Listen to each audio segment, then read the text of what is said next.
y le pido a don David que nos grabe, porque con eso voy a darle la bienvenida a dos grandes amigos, a la corresponsal de Sin Censura, Meme Yamel, y por supuesto al gran editor de la Jornada Sin Fronteras y corresponsal de guerra, Jaime Hernández. Comienzo contigo, Meme, ¿cómo te va? Ya mero nos da la tarde, pero te doy los buenos días.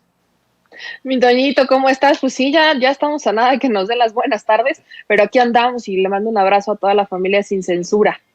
Oye, rápido, yo lo he expresado aquí en Sin Censura una y otra vez en público, pero quiero decirlo también en tu presencia y toda mi solidaridad contigo ante los constantes ataques, amenazas y por supuesto, pues ante el cuestionamiento que te hacen algunos de a veces cambiar de opinión, ¿no? Yo siempre lo he dicho, pues es de sabios equivocarse, yo también he cambiado de opinión tantas veces y bueno, tienes todo mi apoyo, qué bueno que seas parte del equipo de Sin Censura, así que bueno, todo mi cariño, querida Meme.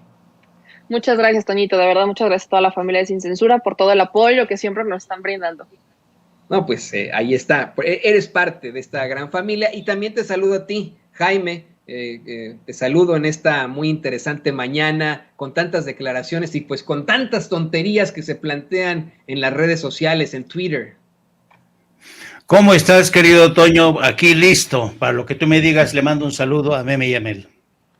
Pues, ¿qué les parece que comenzamos con eso, compañeros? De hecho, le voy a pedir a doña Ceci que por favor nos ponga el clip en el que el presidente López Obrador se pitorrea de los tweets de Vicente Fox.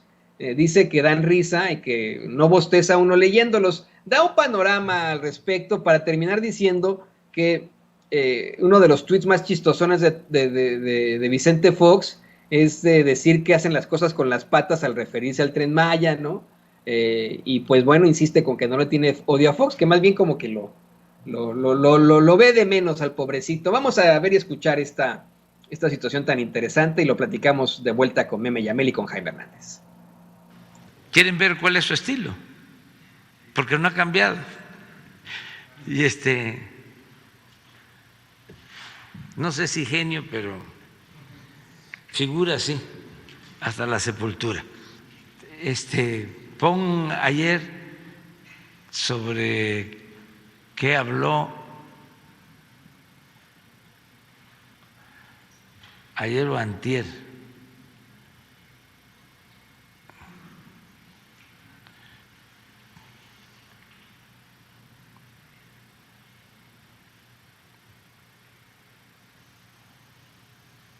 Que es lo mismo de Denise Dresser y de Carmen Aristegui, de Lore de Mola, pero hay algo en especial que me da risa, porque hasta eso no es tan aburrido.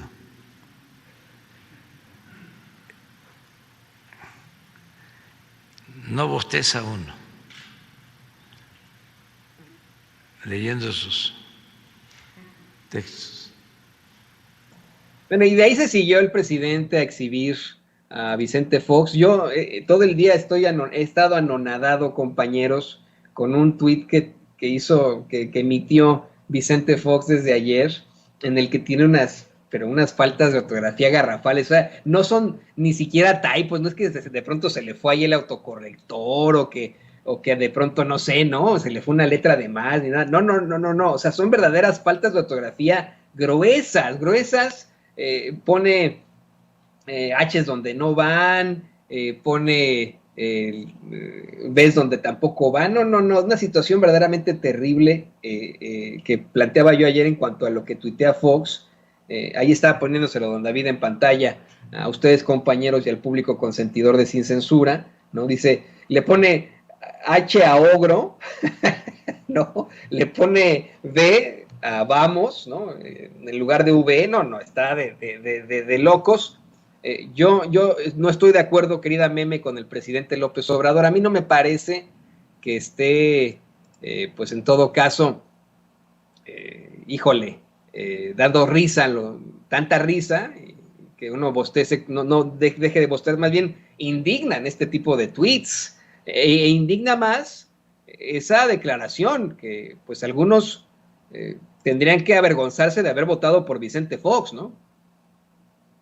Yo sí estoy de acuerdo, a mí sí me dan risa, porque vaya, cuando te indigna, para mí, desde mi opinión, cuando te indigna le estás dando más valor del que realmente tiene. ¿Y qué tipo de valor podría tener un Vicente Fox? O sea, yo creo que hay que tomar las cosas de quien vienen, y el caso de Vicente Fox es así. O sea, es un señor que llegó como con la bandera de irreverente, ¿no? Que llegó como para decir, venimos a hacer las cosas distintas, y lo único que llegó a hacer fue a hablar distinto, a ponerse botas en vez de zapatito de charol, y de ahí en fuera hizo exactamente lo mismo, ¿no? Exactamente lo mismo. Es un personaje que no tenía, vaya, lo que hoy podemos ya concluir de un Vicente Fox es que no tenía rumbo, ¿no? No tenía ni rumbo ni destino. Entonces es un personaje que hoy por hoy yo creo que a todos nos da risa, o a la mayoría nos da risa, porque es justamente un personaje que si le damos el valor que él cree que tiene, entonces nos empieza a indignar. Sí, fue presidente de México.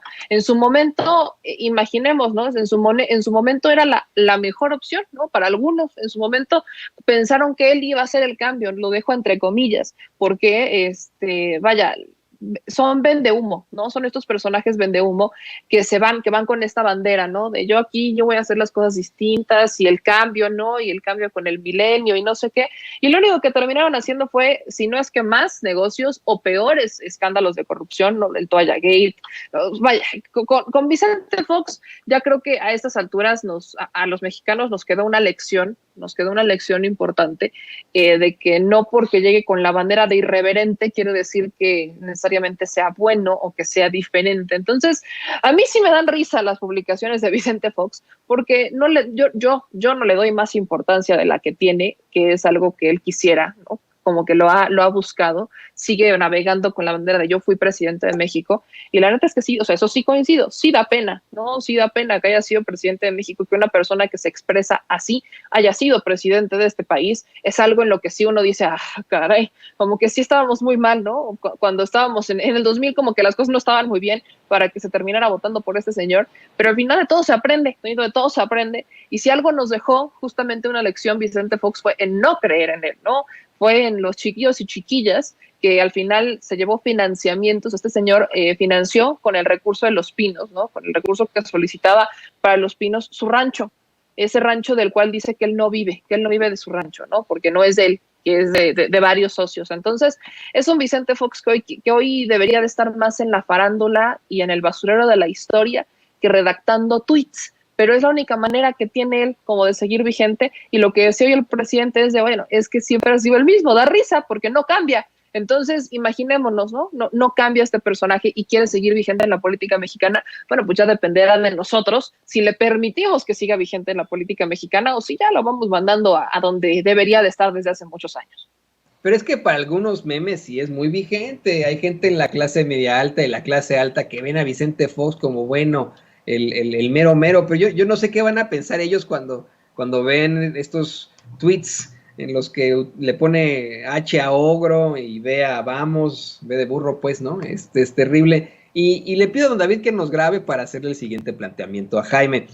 Yo te quiero comentar, Jaime, le comento también a Meme, que yo soy uno de esos que pues me puede dar pena el pensar en esto de Fox, porque el haber, en algún momento, haber creído en Vicente Fox.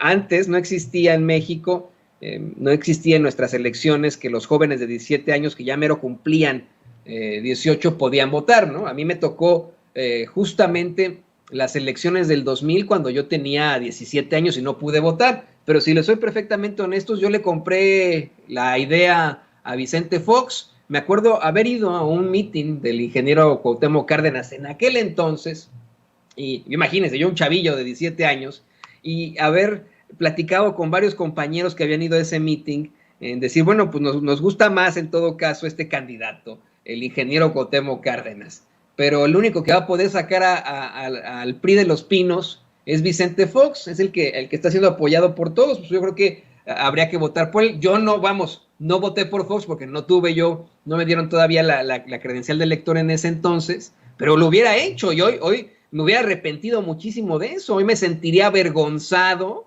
me daría pena el haber votado por Vicente Fox, porque se la creímos muchos de nosotros. Ni sacó al PRI de Los Pinos ni nada. Le abrió, como nos lo comentaba ayer Paco Cruz, Le abrió, de hecho, las puertas de Los Pinos al narcotráfico, ¿no? O sea, situaciones verdaderamente lamentables. Eso es lo que comentan varios periodistas con todo el rigor periodístico. Tú tuviste siempre esta idea sobre Vicente Fox. ¿Tú también hubieras sentido algún tipo de pena en algún momento, Jaime? No, mira, yo me acuerdo ahora que estabas narrando y porque me trasladaste justamente a esos años en las que mucha gente quería creer en Vicente Fox. Yo me acuerdo que estaba en Madrid yo, basado en Madrid en aquel entonces, y me acuerdo muchísimo que en una noche de estas bohemias con Jorge Volpi y otro amigo, un diplomático, sostuvimos un acalorado debate sobre si acaso Vicente Fox era la mejor opción para México. Yo me acuerdo que Jorge Volpi, convencido, me dijo que sí, esta es la opción, necesitamos a Vicente Fox. Yo no estaba tan convencido, yo no voté y no habría votado por Vicente Fox porque me parecía poco consistente.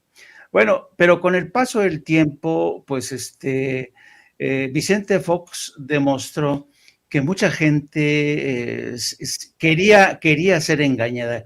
Acuérdate que en aquella época muchos creían que confundieron la modernidad con muchas cosas. Y Vicente Fox, que había sido presidente o gerente de la Coca-Cola en México, lo veían como una especie de un personaje que a lo mejor resultaba eficaz a la hora de gestionar la política, que fue un poco lo que pasó con Donald Trump. Mucha gente le dio el beneficio de la duda a Donald Trump porque dice, bueno, este hombre viene del mundo de los negocios, a lo mejor resulta más eficaz. Ese mismo planteamiento se escuchó mucho cuando Vicente Fox estaba como candidato a la presidencia.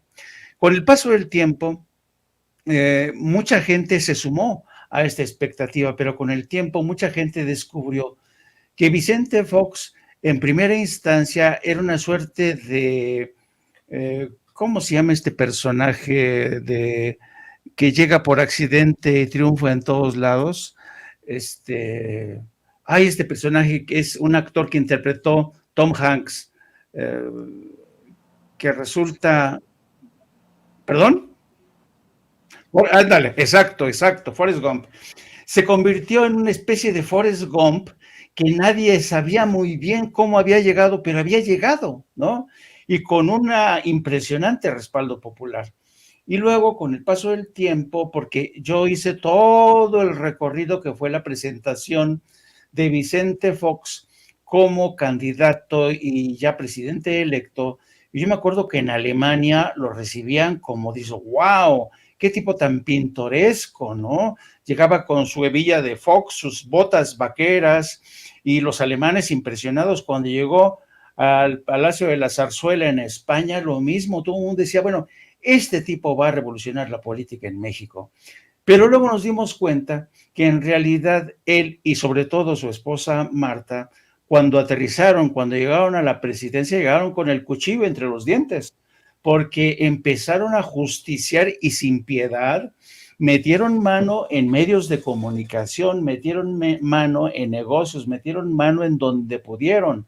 El robo que perpetraron, sobre todo los hijos de Marta, hasta el esposo, el señor Viviesca, fue escandaloso, con lo cual yo creo que Vicente Fox se merece no solamente pasar a la historia como uno de los peores presidentes que hemos tenido, como un fallido experimento de transición a la democracia, sino para que veas, Toño, que a veces las democracias se equivocan, porque no podemos dudar que Vicente Fox fue electo legalmente como presidente, pero después se transformó realmente en un déspota, en un ladrón de 7 suelas. Así es que la autoridad moral de Vicente Fox, por donde lo veas, porque desde el frente intelectual, yo me acuerdo que el pobre infeliz era incapaz de citar un libro correctamente, confundía a Mario Vargas Llosa con Octavio Paz,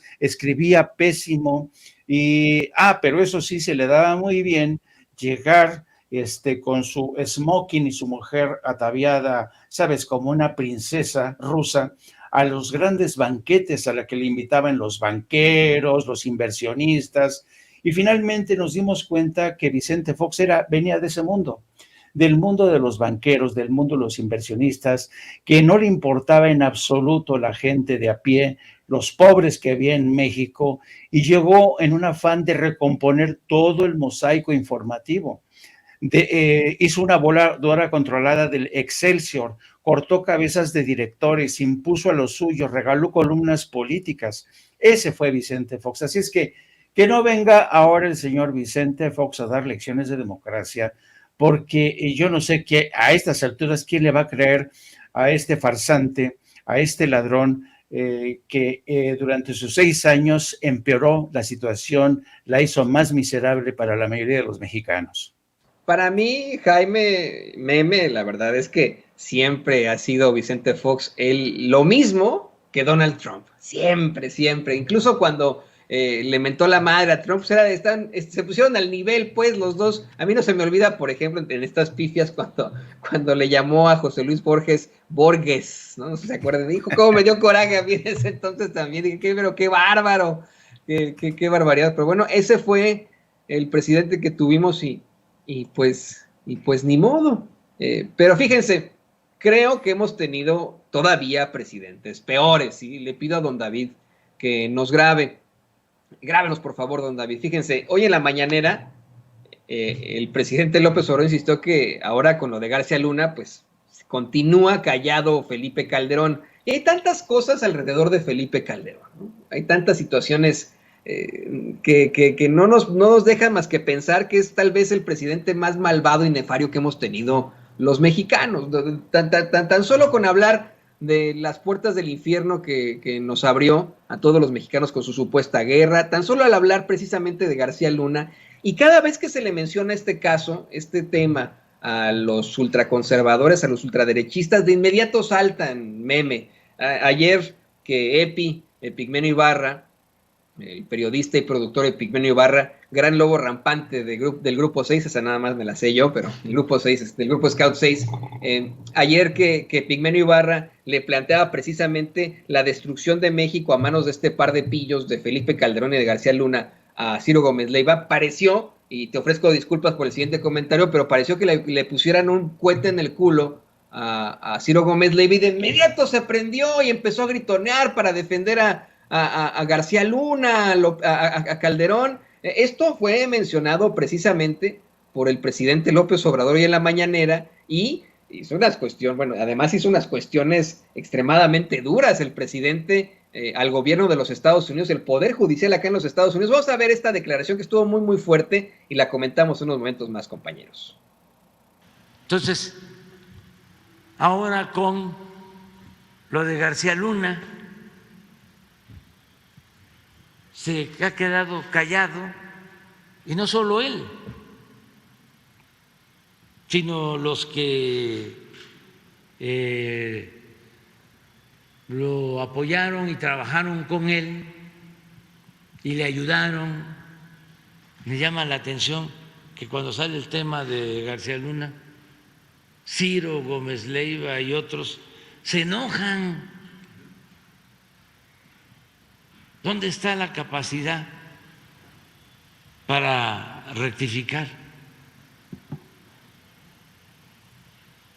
¿Por qué la autocomplacencia? Y el gobierno de Estados Unidos tiene que decidir sobre esto. Acaban de resolver, me llamó la atención, lo de una denuncia muy publicitada de unos esposos divorciados que acusaban, la señora acusaba de maltrato, y bueno, ya resolvieron los jueces, pero todo el proceso creo que tardó 6 meses. O sea, el proceso judicial Y lo de García Luna ya lleva años. Está rarísimo que no tienen información. Va a decir Johnny Depp, querida Meme, este será el día en el que recordarás que el capitán Jack Sparrow fue mencionado en la conferencia de prensa mañanera. No, bueno, se refiere obviamente es una referencia muy de la cultura pop, en efecto, muy chistosón, pero el presidente López Obrador cuestiona que en cuestión de 6 meses, vale la redundancia, se resuelve acá en Estados Unidos el caso de Amber Heard y su ex esposo Johnny Depp, y lo de García Luna ya lleva años. Dijo que está rarísimo y preguntó si no tienen información o por qué tanto tiempo. Esto precisamente a la verdad de lo que te planteaba Meme, lo que te planteaba también Jaime, sobre pues cómo es que el tema está como escondido, ¿no? No lo mencionan, pero para nada en los medios de comunicación tradicionales. Y cuando se menciona, bueno, como si les prendieran un cohete en el culo, así como ocurrió con Ciro Gómez Leiva ayer en esta conversación que tuvo con Epigmenio Ibarra, ¿no? Pues es que hay que partir por, bueno, no es lo mismo, ¿no? Este caso de Johnny Depp y Amber Heard fue de 6 semanas, es más, no fue en 6 meses, fueron 6 semanas que duró el juicio.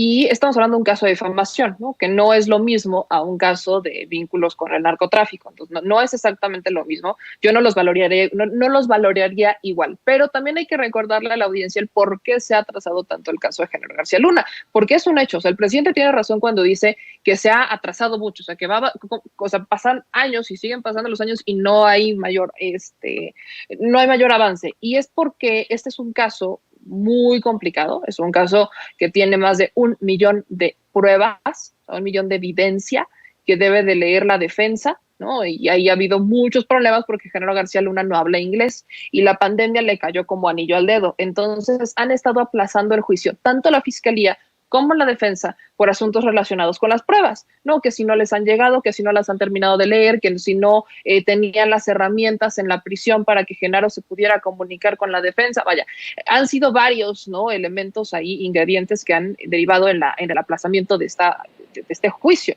¿no? Porque ya se han dado varias audiencias preliminares en donde, pues, la defensa, ¿no? Ha buscado incluso hasta conocer la identidad de quiénes van a ser los testigos y el jurado. La fiscalía ha buscado, ¿no? Que el juez bloquee esto, ¿no? Que sea una identidad restringida, que no se conozca la identidad de los testigos de la fiscalía hasta que se presenten y que no se conozca la identidad de los juzgados, más bien del jurado, porque vaya, estamos hablando de un personaje que tiene los recursos económicos, políticos y materiales para desaparecer a los testigos y desaparecer al jurado si es que no le conviene. Entonces, es un asunto complicado, pero sí se ha tardado mucho. En eso tiene toda la razón el presidente cuando dice se ha tardado mucho. Y es que estamos hablando de un caso que muchas veces no lo toman los medios de comunicación. Bien lo dice. No solamente es el caso de Ciro Gómez Leiva, son todos. Toman el caso de Genaro García Luna por encimita, no profundizan, no lo analizan. Y cuando han tenido a Felipe Calderón, se lo preguntan, pero lo hacen más como por una pregunta de cuates. Entonces le preguntan a Felipe Calderón, y recordemos que esto se da cuando está promoviendo su libro, ¿no? El de Decisiones Difíciles, y Felipe Calderón no dice que tiene un capítulo en su libro en donde él hablaba de esto y que él no lo sabe, y le dan pie a Felipe Calderón de defender a Genaro García Luna y de hacer este mismo cuestionamiento. ¿Por qué hace el mismo cuestionamiento? De, bueno, si tienen tantas pruebas, ¿por qué no lo han juzgado? Solo que el caso de Felipe Calderón lo hace como para argumentar de, ven, no tienen nada en su contra y esto es como un juicio de humo. Que no se le olvide a la audiencia, que no se le olvide a la gente, que estos casos son complejos y que de no ser por el juicio del Chapo Guzmán, no estaríamos viendo el juicio de Genaro García Luna. Porque en el juicio del Chapo Guzmán, que sí tuvo varias audiencias previas, pero que el juicio fue rápido, en estas audiencias se hablaba, ¿no? Y en este juicio es cuando empiezan a salir los nombres de los expresidentes en México. Sale el nombre de Felipe Calderón, sale el nombre de Enrique Peña Nieto, sale el nombre de Genaro García Luna, o sea, salen los nombres de todos estos personajes por haber recibido dinero de el Chapo Guzmán y recibir dinero del narcotráfico. Entonces, de no ser por ese juicio, no tendríamos a un Genaro García Luna. Entonces hay que ver qué es lo que va a pasar, ¿no? En cuanto a la parte legal de Genaro, porque qué otro regalito nos va a dejar, ¿no? Yo sí estoy en ascuas por saber qué otros nombres van a salir en el juicio de Genaro García Luna, porque va a haber testigos, va a haber movimiento, vamos a ver que ahí se va a destapar una cloaca, y de cierta manera yo creo que la prensa no quiere tocar el tema porque muchos podrían salir embarrados. Hay también que recordar que la prensa en aquellos tiempos, en los tiempos de la administración de Calderón, se manejaba al son que le tocaba a la presidencia, ¿no? Pues en este caso Felipe y Genaro García Luna. Ellos mandaban los boletines, ellos les decían a dónde ir, ¿no? Ahí está el ejemplo del caso del montaje en donde participa Televisa y Loret de Mola. O sea, estamos hablando de un contexto en donde la prensa fue cómplice de una administración que armaba casos, que fabricaba detenciones o fabricaba paseos, que fabricaba criminales, y todo para proteger al cártel de Sinaloa, ¿no? O sea, hay que entenderlo, que buscaban, ¿no?, justificar la guerra contra el narcotráfico, fabricando incluso delitos, y todo lo hacían para limpiar al cártel de Sinaloa. Entonces, este juicio yo creo que nos va a dejar con muchas nuevos testimonios, con destapar una cloaca que aquí en México se quiere mantener muy calladita, y del cual, pues sí, podría haber muchos periodistas y muchos empresarios y muchos medios de comunicación en general que podrían ser hasta cómplices de estas tramas en las que participaban Felipe Calderón y Genaro García Luna para proteger al cártel de Sinaloa, en este caso al Chapo Guzmán. Entonces, esto se pone interesante, pero vaya, tiene toda la razón el presidente cuando cuestiona a la prensa tradicional por no hacer estos cuestionamientos, porque no es un asunto menor. No estamos hablando de, es que Genaro robó un chicle. No, o sea, estamos hablando del secretario de Seguridad en tiempos de guerra contra el narcotráfico, en donde justamente esa secretaría era la que más poder tenía, porque era la que llevaba la fuerza, ¿no?, del proyecto de gobierno de una administración completa. Entonces, no es un asunto menor, y yo sí creo que hay que ser pacientes. Ya sabemos que al menos hay 2 fechas, que es o en octubre de este año, a finales de octubre de este año, o en enero, cuando inicie el juicio en contra de Genaro García Luna, y quiero ver si la prensa se sigue quedando callada cuando estalle el juicio, y cuando la prensa en Estados Unidos pues termine detonando todo lo que muchos medios de comunicación aquí quieren mantener en silencio.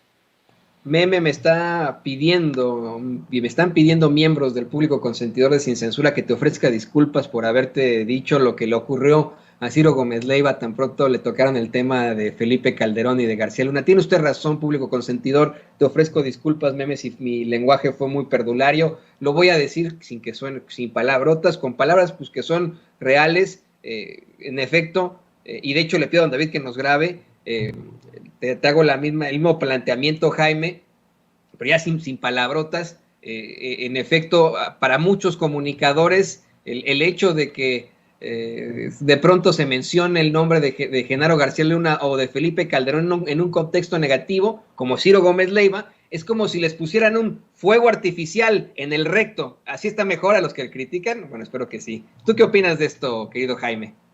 Bueno, yo creo que Meme ya esbozó alguna de las claves o de los puntos por los cuales no se puede comparar de ninguna manera el juicio de Johnny Depp con el caso que se sigue con García Luna, porque salvando las distancias, yo diría que el caso de García Luna, estamos hablando de un maxi proceso.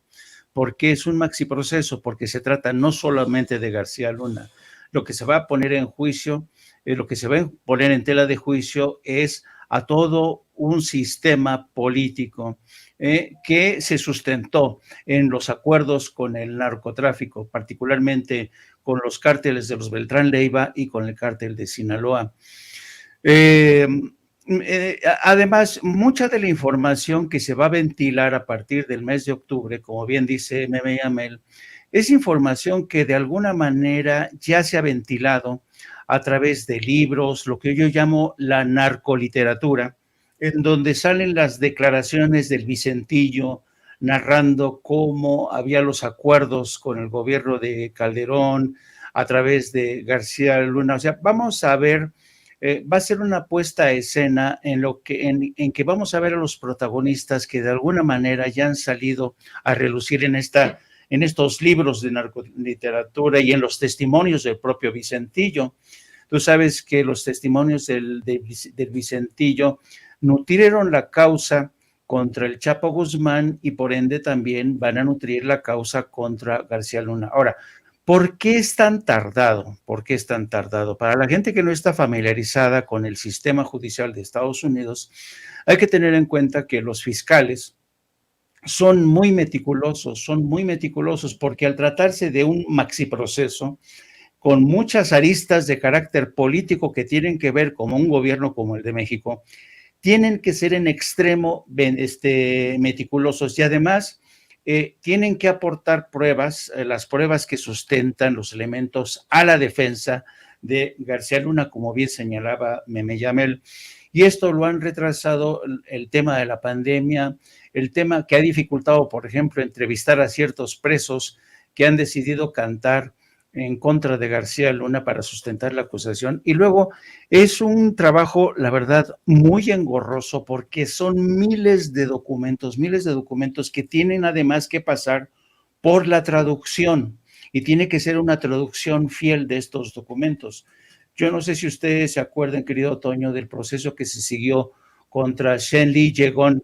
Yo seguí en las cortes de Washington y de Virginia el juicio contra Shen Li Yegón, un juicio que, por cierto, levantó muchas cejas en Washington porque no entendían muy bien cuál era el motivo, por qué el gobierno de México estaba tan interesado en enjuiciar a Shen Li Yegón. No entendían muy bien el entramado y tuvo muchos tropiezos ese caso. Bueno, ese juicio duró muchísimo precisamente porque los documentos que mandaba el gobierno de México o el aparato judicial de México tardaban mucho en llegar, había un proceso de preselección de esos documentos, la traducción de los mismos, y por eso se tardaba tanto. Entonces, el presidente creo que desconoce, y esto lo digo con todo respeto, cómo funciona el aparato judicial de Estados Unidos e insisto, no podemos comparar el enjuiciamiento de Johnny Depp contra su esposa en que le dice,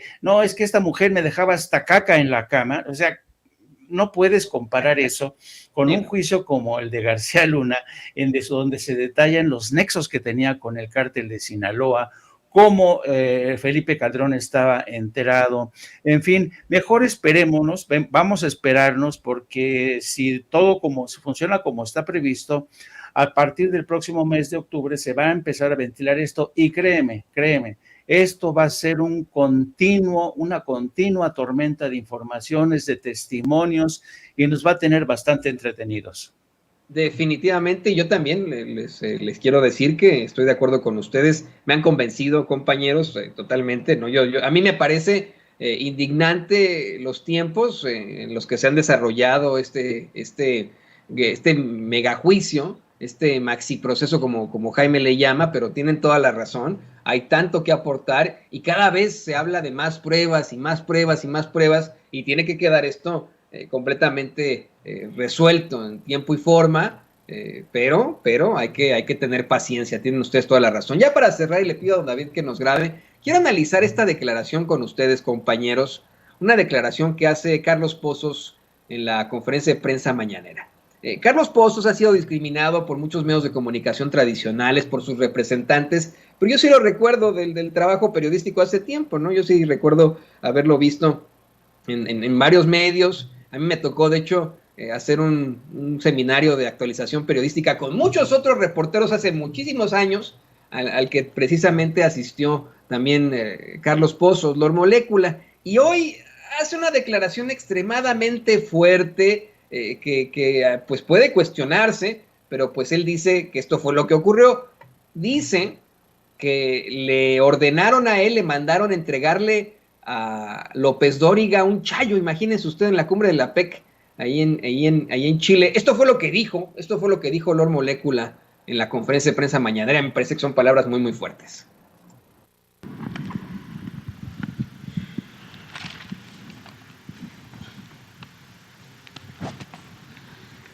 Presidente de todos los mexicanos, muy buenos días a quienes nos ven y nos escuchan, a los servidores públicos aquí presentes.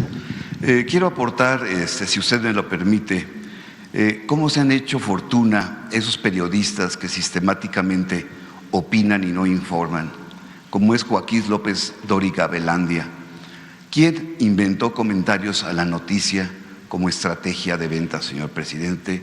Y le vendió mucha publicidad en los gobiernos neoliberales, al IMSS, a la Secretaría de Marina y a los gobiernos de los estados, e hizo fortunas de este periodista.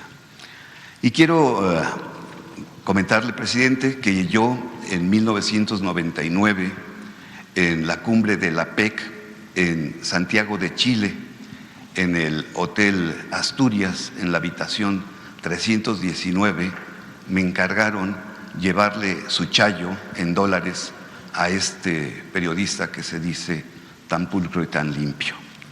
Y bueno, esto quiero recordarle a todos los jóvenes el reportaje publicado el sábado 26 de diciembre del 2015, redactado por Genaro Villamil y que tituló López Dóriga cuando el micrófono tiene precio, donde en la portada se muestra un cheque por 464,442.59 pesos del gobierno del Estado de México con fecha 20 de mayo del 2012.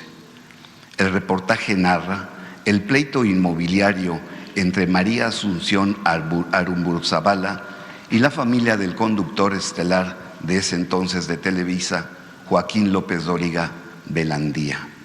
Ahí, la poderosa empresaria María Asunción puso al descubierto las presiones e intentos de extorsión que, según ella, ejerció en su contra los esposos López Dóriga. El reportaje realizado por mi profesor Genaro Villamil, que se los recomiendo ampliamente, deja documentados los negocios que el conductor ha hecho al amparo del gobierno y los micrófonos de la radio y la televisión. Esto es un ejemplo claro de la calidad moral de esos periodistas que día con día sistemáticamente atacan desde sus micrófonos. Bueno, pues ahí lo tiene usted. Qué interesante. Y de hecho, miren, les quiero comentar, compañeros Meme y Jaime, ya el reportero, el periodista Carlos Pozos lo había planteado aquí en Sin Censura con antelación, pero hoy lo dice en la conferencia de prensa mañanera. Le dice al presidente López Obrador que en 1999, en la cumbre de la PEC en Chile, le encargan a él llevarle un chayo directo, un chayote, un soborno, esa es la palabra, a Joaquín López Dóriga. ¿Qué nos puedes decir sobre esto, querida Meme? Pues ya bien lo dices, ya lo había comentado Carlos en uno de estos espacios, yo ya lo había escuchado. Entonces, yo quiero ver qué va a decir López Dóriga. O sea, yo sí estoy esperando a ver qué responde Joaquín López Dóriga, porque no es ningún secreto, O sea, no es ningún secreto que este señor recibía dinero, pues de ahí sale para hacer un yate, y recibía recursos o sea, hizo varias razones sociales, Joaquín López Dóriga, para poder cobrar. O sea, tenía la de Joaquín López Dóriga digital, luego tenía otra de López Dóriga, luego tenía una de una oficina, luego tenía otra, o sea, tenía varias razones sociales Joaquín López Dóriga desde las cuales cobraba recursos para del gobierno, ¿no? De distintas dependencias gubernamentales, y evidentemente como fue un comunicador, porque yo no lo llamaría periodista, un comunicador que se hizo, ¿no? De un renombre gracias a Televisa y demás, pues era como todos llegaban, ¿no? Y le pagaban a Joaquín López Dóriga para poder tener su espacio, y entonces Joaquín López Dóriga, lejos de informar, lejos de investigar, simplemente daba opiniones. Recordemos incluso que le pagaban a Joaquín López Dóriga para que emitiera o para que publicara opiniones de Ciro Gómez Leiva, ¿no? Recordemos ese escenario en donde les pagaban a unos y otros, o sea, el negocio redondo, en donde le pagaban a uno para que publicara las opiniones de otro. Entonces, así está el clásico círculo vicioso del dinero. Y eso se instauró como una forma de hacer negocio, ¿no? Es una forma de hacer negocio. Hay una diferencia abismal, y sí lo quiero aprovechar para dejarlo claro, porque llegan a nosotros, no los periodistas o los comunicadores de la corriente López Dóriga, y cuestionan a los youtubers porque dicen es que ustedes reciben recursos. No tienen ninguna prueba, no hay evidencia y no los recibimos, pero nos cuestionan por defender o por ser abiertamente pro.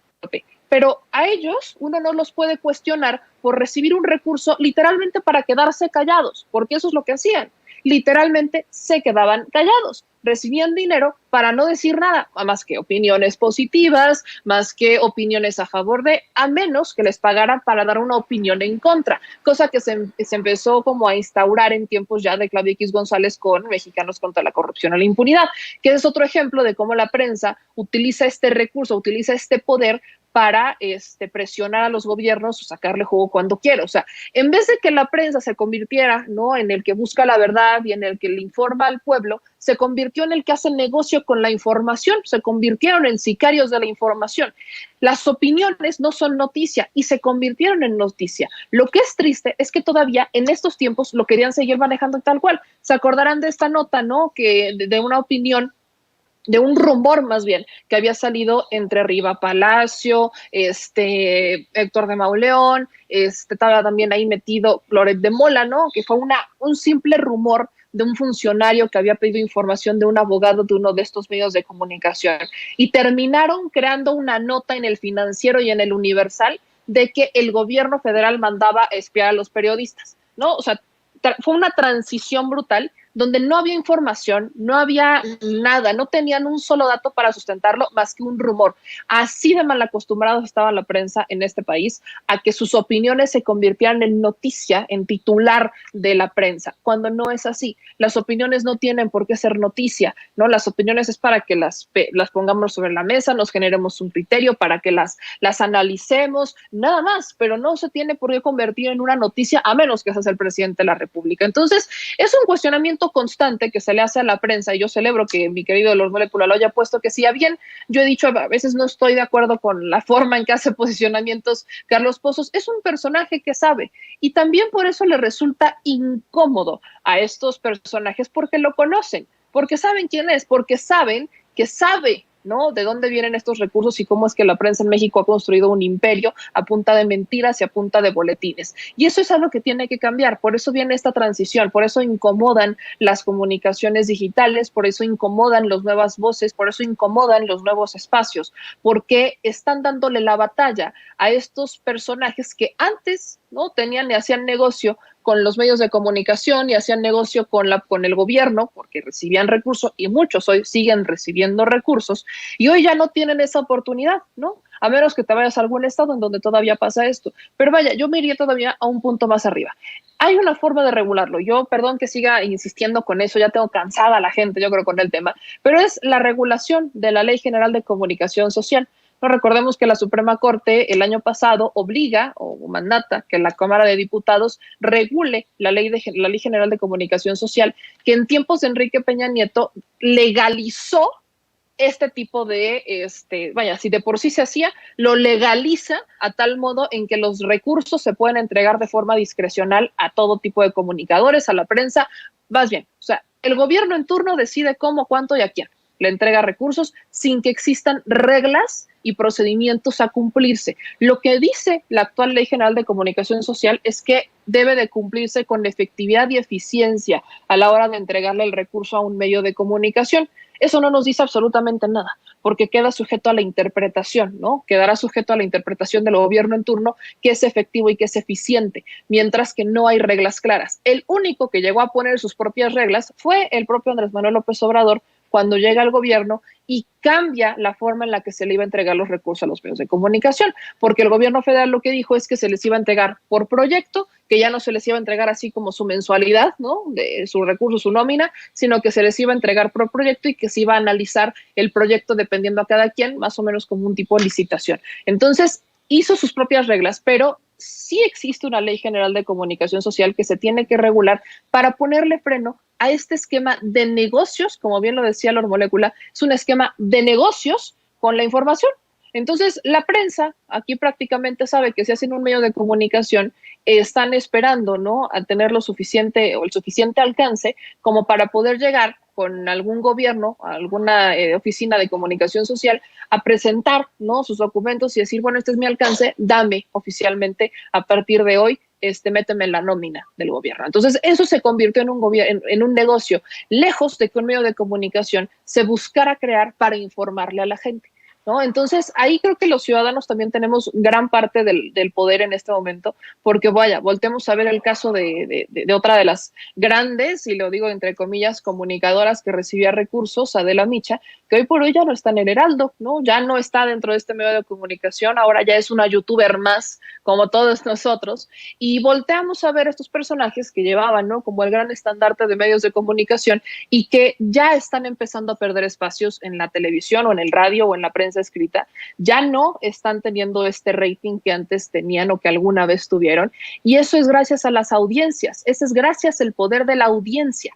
La audiencia es la que termina decidiendo, porque cuando el gobierno federal decide quitarles estos recursos o decide bajarles estos recursos, los medios de comunicación tienen que empezar a tomar decisiones empresariales o corporativas de, bueno, pues se va a quedar el que se tenga que quedar. Caso que le pasó a Loret de Mola, caso que le pasa a Broso, porque pues estos son dos personajes que cobran bastante caro como para lo que ofrecen.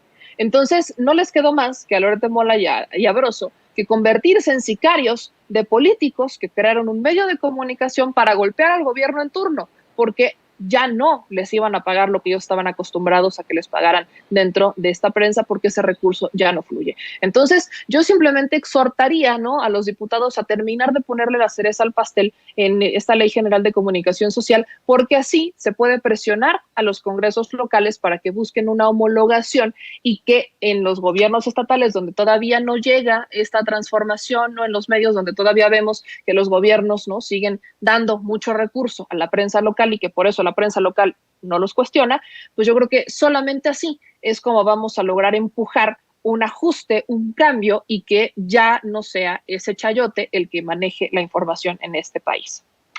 Muy interesante lo que planteas, Meme, y por supuesto que son excelentes propuestas, no solamente son planteamientos, sino propuestas. ¿Por qué no nos compartes tus redes sociales, querida Meme, para que la gente te siga buscando, siga escuchando tus análisis, te vea en tus canales?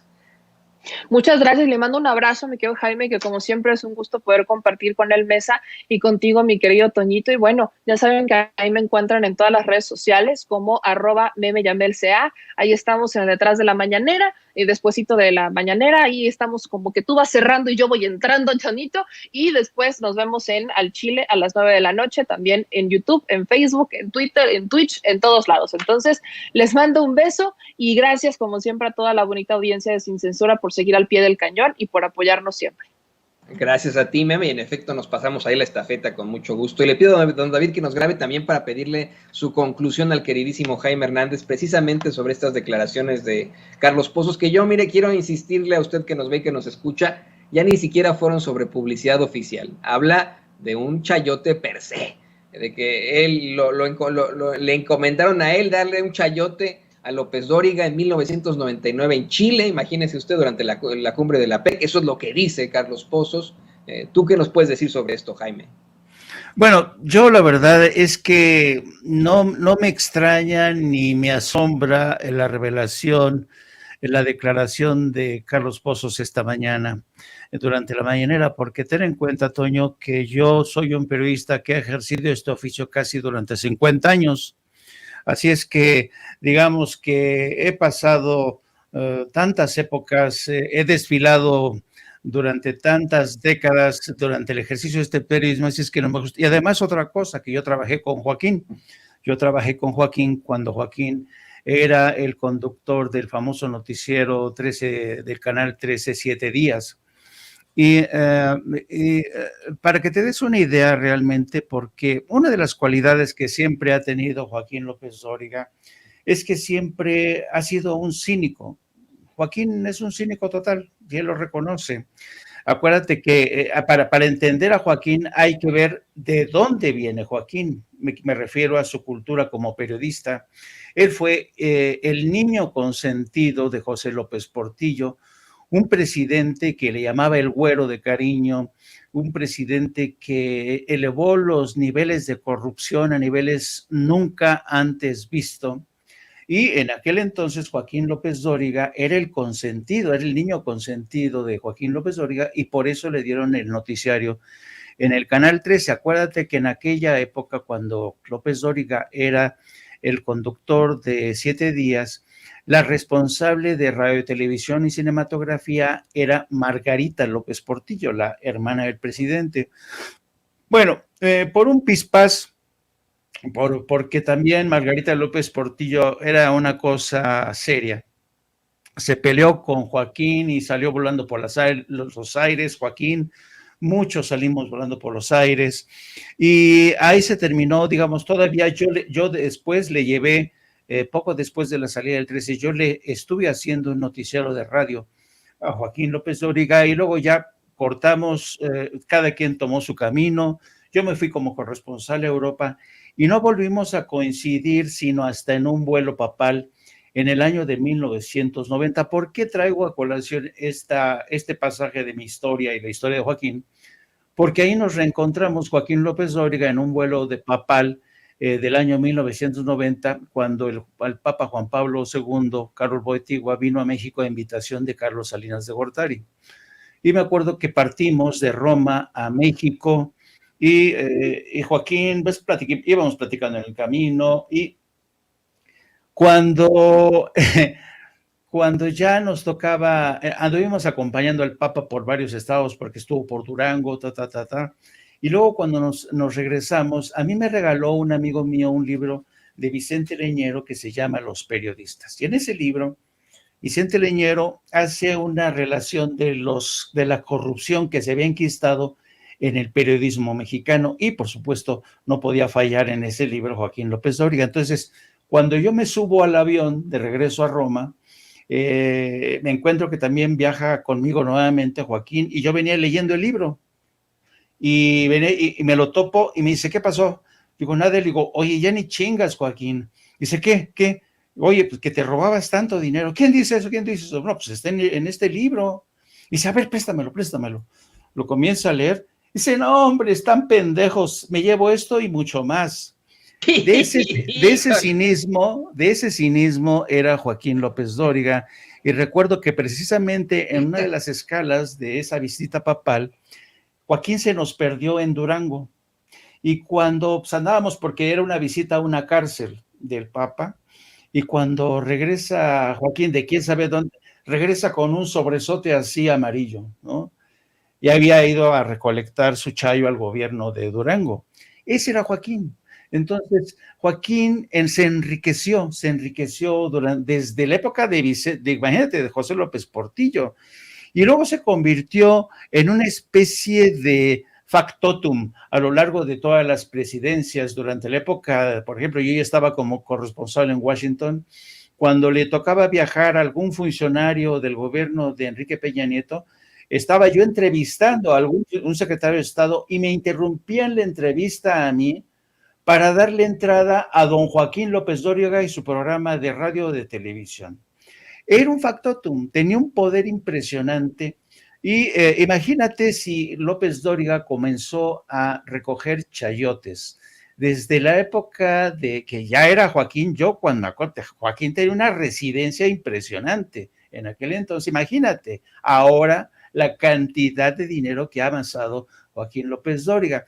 Y como decía Meme Yamel, ese tipo de periodismo que pervivió durante mucho tiempo, solamente hay que leer el libro de Enrique Serna que se llama El vendedor de los silencios, en referencia al periodista Carlos de Negri. Ese era el tiempo en que el periodismo, querido Toño, era un periodismo comprado, corrupto. En la redacción de Excelsior, por ejemplo, si tú te metías al baño, abrías una de las puertas del baño y tus compañeros se les estaban tronando con la coca, y recibían dinero directo, o los Cantón Cetina mandaban a amenazar a diputados o a senadores de que si no les daban el chayo, les iban a dar un periodicazo. De ahí viene Joaquín López Dóriga, así es que no me extraña en absoluto. Ojalá que ese tipo de prácticas, ese tipo de corruptelas se eliminen para siempre, pero sospecho que todavía falta algo, querido Toño. Me tocaron desafortunadamente muchas censuras, muchas situaciones lamentabilísimas en redacciones de periódicos en los que trabajé, en redacciones de televisoras. No me llegó a tocar lo de la coca, pero más que evidente la forma en la que actúan muchos de esos conductores. Qué bueno que puedes aquí exhibir la cantidad exorbitante de chayotes que López Dóriga ha recogido cínicamente, querido Jaime, a lo largo de su historia. Y aparte de todo, que digan, hombre, están pendejos, eso y más, es verdaderamente ridículo, es descorazonador que hoy lo tengamos todavía, desafortunadamente, ¿no?, encumbrado en los medios de comunicación tradicionales y que salga con que es un gallito muy jugado. Yo voy a insistir hasta el cansancio, no es un gallito muy jugado, es un gallito muy chayoteado. Bueno, pues, querido Jaime, ¿por qué no nos compartes tus redes sociales? Ha sido una intervención verdaderamente interesante que se lleva a la gente en estos momentos. Compártenos tus redes sociales, cómo te pueden ver en tus canales, en tus muy interesantes programas. Querido Toño, gracias. Mira, sí, estamos transmitiendo todos los días nuestro programa que se llama precisamente No Apto para Cínicos. Empezamos a transmitir a partir de las 14 horas hasta las 15:30 horas más o menos. También les pido que nos siga a través de nuestras redes sociales, a través de mi cuenta @Jaime Journo y a través de la sección de La Jornada Sin Fronteras del gran periódico La Jornada, donde tratamos temas relacionados con los desplazados, los inmigrantes, el drama de estos éxodos de millones de gentes que huyen de la guerra, del hambre, del cataclismo. Nos pueden leer en La Jornada Sin Fronteras. Y como siempre, muchas gracias, querido Toño, un gran placer compartir mesa contigo y con la gran Meme. Gracias a ti, Jaime, y siempre nuestra admiración por tu muy reconocido trabajo como corresponsal de guerra y ahora y siempre como editor de La Jornada Sin Fronteras. Ahí estamos muy en colaboración, querido Jaime. A la orden. Y bueno, pues grábenos, don David, le quiero... Amigos, amigas, regresamos en breve, pero mientras seguimos hablando sin pelos en la lengua, sin censura, usted puede suscribirse a nuestros 3 principales canales en YouTube. Sin Censura Media, en donde tenemos más de 1,600,000 suscriptores, Sin Censura TV, en donde tenemos más de 1 millón de suscriptores, y en Sin Censura Presenta, en donde queremos llegar muy pronto a los 100,000 suscriptores. Si usted ya está inscrito en Sin Censura Media, suscríbase en Sin Censura TV. Si ya está suscrito en Sin Censura TV y Sin Censura Media, suscríbase a Sin Censura Presenta. Recuerde que es gratis, no tiene que sacar un solo centavo de su bolsillo para apoyarnos. Dele clic en la campanita para que los señores y señoras de YouTube envíen las notificaciones cuando estemos transmitiendo en vivo y en directo o estemos subiendo videos. También nos puede seguir en Twitter en @Vicente Serrano y hasta en Instagram. Ojo, también estamos en Instagram. Son nuestras redes sociales y con el apoyo de ustedes seguimos creciendo, porque con ustedes todo, sin ustedes nada.